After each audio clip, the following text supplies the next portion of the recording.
Filipko, asi si nepočul, kričala som na teba 3-krát, večera je už na stole. Všetci čakáme na Mama, nejsom hladný Všimni teraz. si. Dobre, jasne, tak potom mi len povieš, kedy ti zohriem. No, už sa nebudem rušiť. Ahoj. Keď na teba kričím, tak mi kurník odpovedaj! Svoj kamarátu si môžeš ignorovať. Večera je na stole. Mama, ja som teraz není hladný. A vyzerá, že som sa pýtala?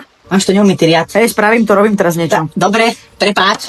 Nevedela som. Tak keby si zabudol, tak ti pripomeniem ešte, dobre? Máš tu neumytý riad. Hej, spravím to, robím teraz niečo. Vieš čo, kašli na to, ja si to spravím sama, lebo čo si tu na tejto domácnosti nespravím, ako keby nebolo.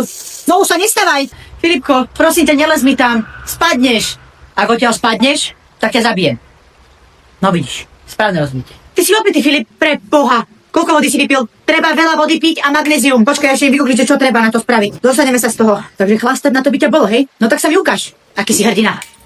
Poď, pí, koľko zvládneš. Mama, môžem ísť ku kamošovi spať? Dostal si 5, ja ťa nemôžem nikam púšťať. Bože môj, zavolám sociálku na teba. Ticho.